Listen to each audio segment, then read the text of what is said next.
नमस्कार, मैं हूं प्रवीण बागी। हमारे साथ दो खास मेहमान मौजूद हैं। मेरी बाईं तरफ मौजूद हैं राजनीतिक समीक्षक और वरिष्ठ पत्रकार कुमार दिनेश। मेरी दाहिनी तरफ हैं प्रियरंजन भारती, ये भी राजनीतिक समीक्षक हैं और वरिष्ठ पत्रकार हैं।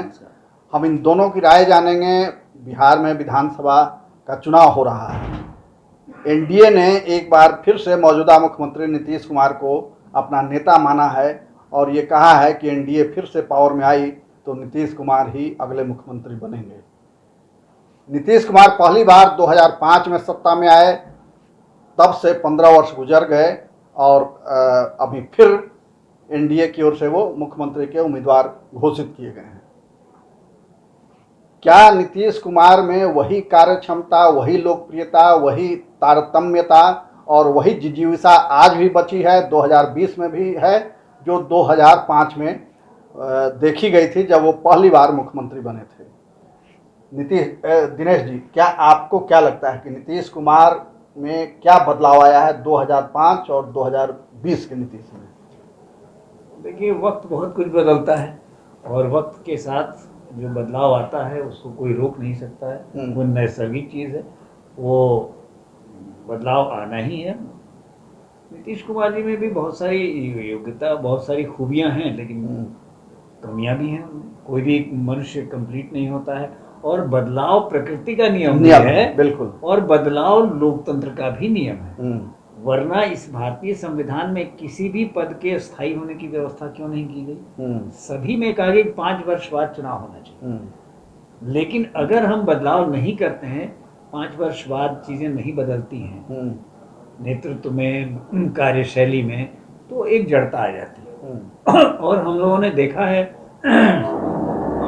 कि किस तरह से कांग्रेस का शासन जब बहुत लंबे समय तक रहा, हम लोग जेपी आंदोलन में रहे और हम लोगों ने यही सब नारे भी लगाए कि जो जड़ता राजनीति और व्यवस्था और प्रशासन में लंबी जड़ता की वजह से आई, उसको दूर करने के लिए ही ये बदलाव लोकतंत्र में वैधानिक व्यवस्था भी है जी।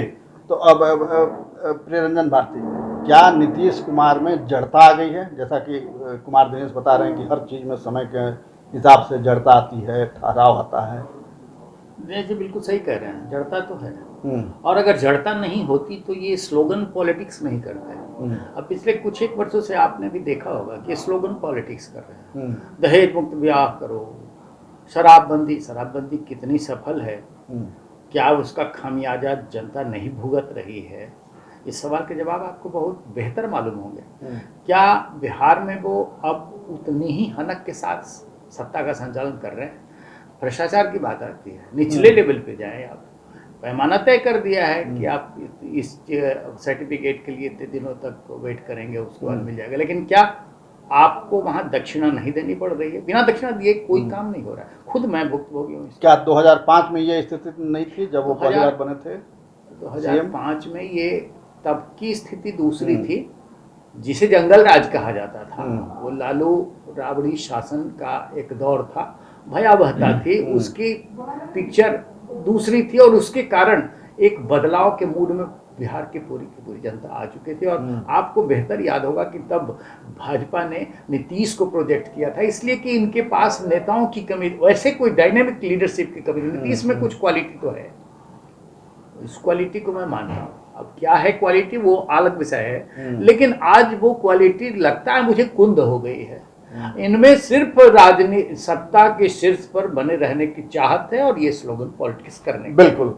तो क्या नीतीश कुमार में सिर्फ सत्ता में बने रहने की, मुख्यमंत्री की कुर्सी पर बैठे रहने की चाहत है, और शासन का जो तौर तरीका होता है, शासन के लिए जो एक इच्छा शक्ति होती है और बदलाव की जो इच्छा शक्ति एक होती है, वो कहीं लैक है नीतीश में?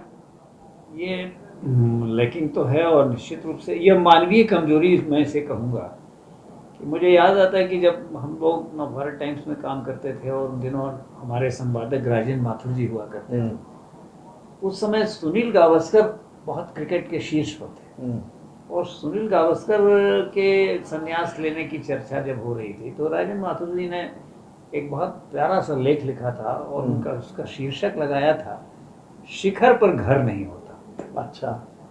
तो किसी को भी शिखर पर घर बनाने की जरूरत नहीं है और न बनाना चाहिए। और आप देख रहे हैं कि हमारे हिंदी सिनेमा के शिखर पर जो व्यक्ति जिनको हम लोग महानायक कहते हैं, उनको भी अगर वो दादा साहब फाल्के अवार्ड के बाद वो कुछ और करते, कुछ क्रिएटिविटी अपने स्टाइल में बदलाव लाते, लेकिन उसी ढर्रे पर तो उनकी वह छवि अब नहीं रह गई जो है। ये भी कहा जा रहा है कि नौकरशाही पर उनकी पकड़ भी कमजोर हाँ, हुई है। तो अब देखिए नीतीश कुमार जी जब पहली बार आए तो अपराध पर नियंत्रण, उनकी पहली यूएसपी अपराध पर नियंत्रण की थी, वो आज वो यूएसपी नहीं है। विकास की बात भी उन्होंने कही, विकास हुआ लेकिन यह करप्शन फ्री डेवलपमेंट नहीं हुआ। ये विकास जो है एक तरह से भ्रष्टाचार का भी विकास हुआ, भ्रष्टाचार का विकास हुआ और भ्रष्टाचार को आवरण देने वाला विकास हुआ। तो अब जनता के सामने ये विकल्प एक तरह से डरावना विकल्प है कि क्या हम अधिकतम भ्रष्टाचार वाला विकास मॉडल एडॉप्ट करें नीतीश जी को लाके, और या विकासहीनता का मॉडल एक्सेप्ट करें, जिसको आप कहते हैं कि लालू राज का भय। तो वो विकासहीनता का भय है, अराजकता का भय है। और दूसरी तरफ ये है कि साहब ऐसा विकास होगा जिसमें पुल ढह जाएंगे, और ऐसा विकास होगा जो जबकि आपको जरूरत और जरूरतें ऐसी हैं, जो जरूरतें हैं वो काम नहीं हो रहा है, ढांचागत बहुत कुछ हो रहा है, क्योंकि उसमें वो मतलब इस तरह की है कि पैसे की लेन देन की। अब जैसे एक बड़ा उदाहरण मैं कहूँगा इनके विकास का जो मॉडल है, उसमें अब पटना में बड़ा ही खूबसूरत और ऐतिहासिक पटना म्यूजियम है, ब्रिटिशकालीन बना हुआ, बहुत सुंदर। वो म्यूजियम रहते हुए जब बिहार म्यूजियम बनाया, सैकड़ों वर्ष पुराने पेड़ काट डाले गए, उस म्यूजियम की कोई आवश्यकता नहीं थी। उस पैसे से आप स्कूल, अस्पताल, मेडिकल कॉलेज बना सकते थे, लेकिन वो काम नहीं हुआ। और उस पर ये मेरी निजी राय नहीं, इस पर सुप्रीम हाई कोर्ट ने टिप्पणी की, ये 600 करोड़ रुपए का प्रोजेक्ट बनाने की क्या जरूरत है। यानी विकास जो हो रहा है वो कॉन्ट्रैक्टर ड्रिवन डेवलपमेंट है। लेकिन उसमें भी तो भ्रष्टाचार हुआ ना, वो वही मैं कह रहा हूँ, तो मैं कह रहा हूँ जबरदस्त भ्रष्टाचार। तो ऐसा लगता है कि आप विकास जिसको कह रहे हैं, दरअसल वो विकास ऊपर से दिखाने के लिए अच्छा लग रहा है, लेकिन दरअसल आप पॉलिटिकल और एडमिनिस्ट्रेटिव करप्शन के लिए एक रास्ता बना रहे हैं, उसकी नहर खोद रहे हैं। तो ये अभी बिहार के सामने बहुत बड़ी दुविधा है कि आप विकासहीनता चाहेंगे या भ्रष्टाचार में डूबा हुआ विकास चाहेंगे। तो ये जो कुमार दिनेश जी जो कह रहे हैं कि बिहार में ये स्थिति हो गई है कि या तो आप भ्रष्टाचार के साथ विकास चाहेंगे या फिर जंगल राज चाहेंगे, इसी दोनों के बीच जनता को चुनना है। तो नीतीश कुमार के भ्रष्टाचार की चर्चा इन दिनों काफ़ी हुई, कई मामलों में हुई। आपको क्या लगता है कि नीतीश कुमार जहां इन्होंने ये किया था कि भ्रष्टाचार पर जीरो टॉलरेंस होगा हमारा, और शुरू में कई अधिकारियों के यहाँ छापे पड़े, एक बड़े अधिकारी के घर में स्कूल खोला गया, तो वो जो अभियान था इनका, वो अभियान क्यों कुंद पड़ गया? क्या मजबूरी रही या इच्छा शक्ति का अभाव हो गया? क्या ऐसा देखते हैं आप? मुझे लगता है कि भ्रष्टाचार को आवरण देते हुए विकास की गाड़ी को आगे बढ़ाना इनकी एक क्वालिटी अपनी रही है। वो उस शैली की बात दूसरी हो जाएगी। मैं ये देख रहा हूँ, आप देखिए उदाहरण के स्वरूप में जनता दरबार इन्होंने कई वर्षों तक लगाया। कितने उदाहरण ऐसे हैं आपकी नज़रों में कि जनता दरबार में मिली शिकायत के आधार पर किसी अधिकारी पर सरकार ने कार्रवाई की, उनको विस्थापित कर दिया। अगर उन पर हनक दिखाते, उन पर चाबुक चलती, तो शायद फिर भ्रष्टाचार पर अंकुश लग सकता है।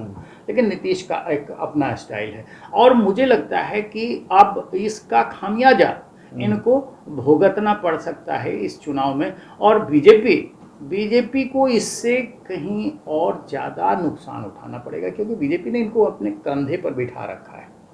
चेक एंड बैलेंस करने के लिए भाजपा कुछ कर सकती है, जंगल राज का भय दिखा सकती है, उसका बहुत लाभ लोगों में नहीं होगा, क्योंकि जंगल राज को बीते बहुत समय गुजर चुका है, नदियों में बहुत पानी बह चुका है, लोग लालू के उस अवतरण को लगभग भुला चुके हैं। यानी नीतीश कुमार की छवि पहले से गिरी है, बहुत गिरी है। और तो फिर बीजेपी की क्या मजबूरी है कि उनको नेता अपना स्वीकार कर रही है? बीजेपी की मजबूरी दो है।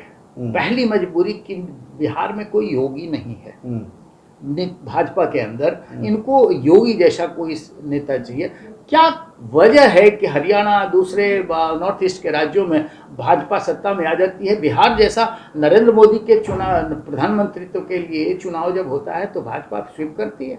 और आपको विधानसभा भी ये में लगता है कि नीतीश कुमार की छवि पहले से गिरी है? हाँ बिल्कुल, ग्राफ गिरा है उनका? बिल्कुल उनका ग्राफ गिरा है। लेकिन वही बात है कि जैसे राजनीति में एक बात ये होती है, हमारे हम किसी चीज़ की परचेजिंग करें, चयन करें, खरीदें या वोट दें, हम न्यूनतम नुकसान को चुनते हैं। तो बिहार की राजनीति में अभी जो विकल्प उपलब्ध हैं या विपक्ष कहिए कि विपक्ष ने जो विकल्पहीनता की स्थिति पैदा कर दी, विपक्ष जो है एक जिम्मेदार और क्रेडिबल और एक जिम्मेदार विपक्ष नहीं बन पाया। इसका भी लाभ नीतीश जी को मिल रहा है। मगर बीजेपी की क्या मजबूरी है? क्यों वो नीतीश को नेता भारतीय जनता पार्टी की मजबूरी क्या है ये तो वही लोग बता सकते हैं, लेकिन मुझे लगता है कि उनको ये अकेले चुनाव लड़ने का आत्मविश्वास नहीं है। जैसे कुछ राज्यों में उन्होंने गठबंधन की राजनीति तो नहीं की, जैसे हरियाणा का उदाहरण दे रहे हैं, तो अकेले चुनाव लड़ने का आत्मविश्वास या जोखिम वो अभी नहीं उठा पा रहे हैं। जैसे 2015 में लगभग अकेले लड़े थे तो उनकी स्थिति बहुत खराब हो गई। तो अभी तक की पॉलिटिकल ग्राउंड रियलिटी यही है कि जो त्रिभुज है कि भाई राजद, बीजेपी और जदयू, इन तीन में से दो भुजाएं जहां रहेंगी उसी की सरकार बनेगी। तो यही मजबूरी है भाजपा। तो ये दोनों विशेषज्ञों की ये राय है कि नीतीश कुमार की छवि जो 2005 से लेकर के 10 की थी वो छवि अभी नहीं है, उसमें गिरावट आई है और उनकी पकड़ सरकार पर, शासन पर, भ्रष्टाचार पर और विधि व्यवस्था पर, हर चीज़ों पे कमज़ोर पड़ी है। मगर बीजेपी के पास कोई ऐसा नेता नहीं है या बीजेपी के पास इतना आत्मविश्वास नहीं है, इतनी ताकत नहीं है कि वो अकेले अपने बलबूते पर चुनाव लड़े या किसी दूसरे को नेता के रूप में प्रोजेक्ट कर सके। हमारी बातचीत यहीं समाप्त होती है। फैसला आपको करना है कि आप किसे वोट देते हैं। फिर आपसे जल्दी ही मुलाकात होगी। धन्यवाद। आप दोनों का भी धन्यवाद। बहुत बहुत धन्यवाद।